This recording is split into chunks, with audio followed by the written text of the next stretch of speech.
Good morning! Hi everyone! It's our first day here in Bodrum, Turkey. Kakagising nga lang namin and dumiretso na kami para mag-breakfast kasi nga hanggang 10 a.m. lang ang breakfast. Our plan for today is magbe-beach club kami dahil nga gusto lang namin mag-chill for today. After mag-breakfast, pumalik na nga kami kaagad sa room para mag-ready. Pagka-ready namin, lumabas na nga kami kaagad and time check, it's already 1 o'clock p.m. and our reservation is at 2 o'clock p.m. Naghanap kami ng ATM machine para maglabas ng pera para may pambayad kami sa taxi. Yung mga store nga dito and mga restaurant is tumatanggap naman ng Apple Pay and card. After maglabas ng pera, naglakad-lakad nga lang muna kami para bumili ng sleepers. Kasi nga hindi ko nadala yung sleepers ko. Pagkatapos nga niyan is nanguha na kami ng taxi. Yung beach club is 15 minutes away siya. Sobrang init nga ngayon dito sa Turkey guys. Grabe, 30 degrees siya. Buti na lang gumagana yung AC.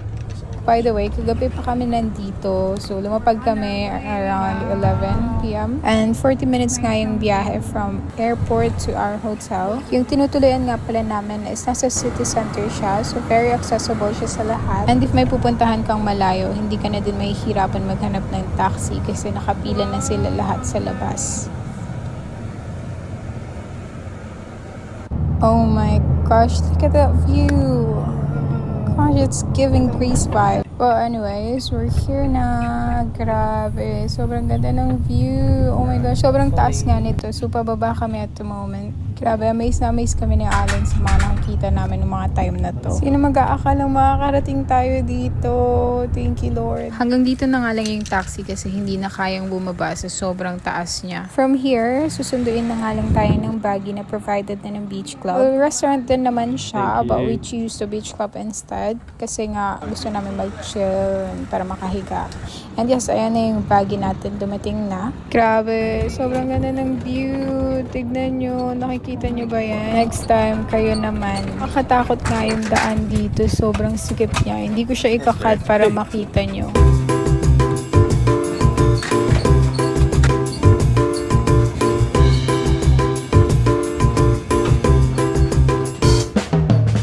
Finally, nakarating na tayo dito sa Foley Restaurant / Beach Club. And yes, nasa entrance ka pa lang. Very welcoming na sila. In-explain niya nga muna sa akin lahat bago niya kami ihatid. Ang cute nga nito kasi meron na din silang mini store dito.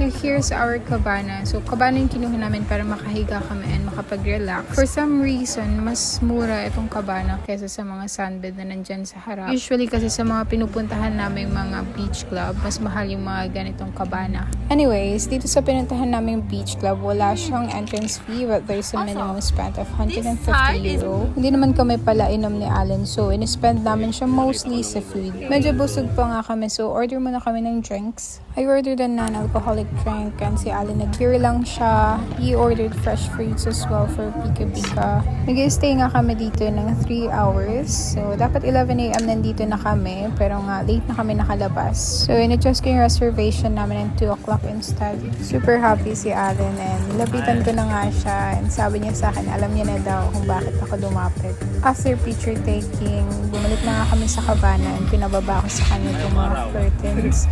Kasi nga sobrang init talaga, nakakasunog siya. So, ipapakita ko sa inyo yung itsura ng restaurant nila.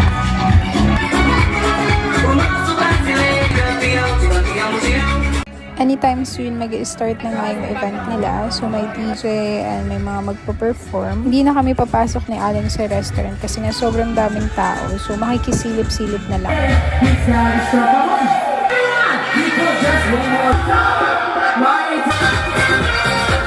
Medyo gutom na nga ako nung mga time na to. So, habang tulog si Allen, nag-order na ako ng food namin. Maaga nga nag-close ang mga beach club dito. So, ang last order nila is 5:30. Maya-maya nga is dumating na yung food namin. So, ang in-order ko is pizza, calamari, and then yung chips. So, while waiting for the pizza, pumunta muna ako ulit dito.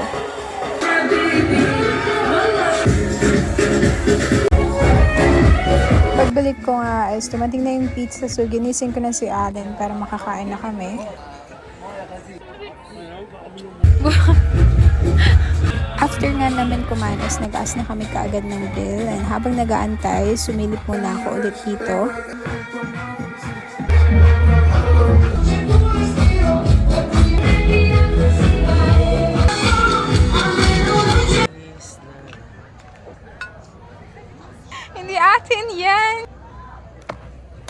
Finally, dumating na yung bill. And after namin mag-pay, is umalis na kami kaagad. Ang plan namin is maglalakad-lakad muna kami pagbalik namin sa city center. Dahil nga maaga pa naman. Waiting na kami ulit ngayon sa Baguio. Magkahatid sa amin pataas.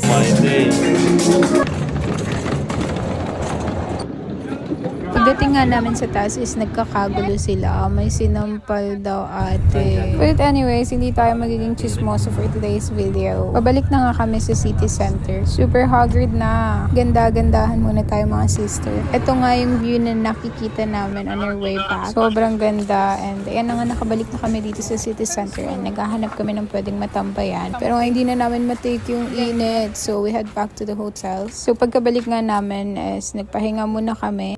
Kauwi lang namin guys. Lalabas kami ulit later para mag food hunting.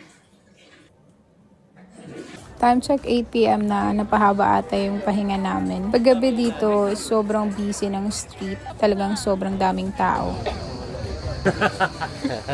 Pwede ba yun?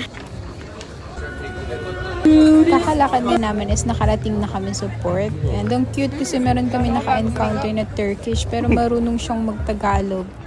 Ako wife.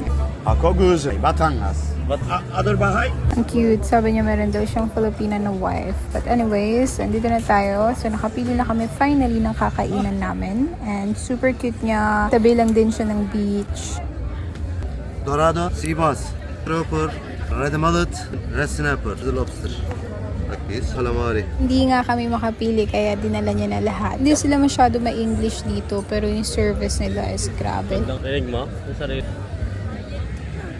Camera oh. And so dumating na nga yung food namin and kita nyo naman nagbabalat niya pa ako ng hipon. Grabing service yarn. Yes. After nga namin kumain is tumiretso na kami dito para mag-inquire ng boat trip for tomorrow. In-avail namin yung shared trip na 11 AM to 5 PM. So naglakad-lakad na nga lang kami ulit para tumingin ng mga pwede naming mabili and papalipas ng oras habang hindi pa nag-start yung game ng England. Bago bumalik ng hotel, bumili muna kami ng sweet corn para meron kaming snacks habang nanonood ng game. And na nga, nag-start na and di pa muna ako nagtanggal ng makeup ko kasi ayoko ma-miss yung game. Nanalo ang England and time check 4 AM na. And meron pa kaming boat trip tomorrow. So that's all for today. Thanks for watching. Good night!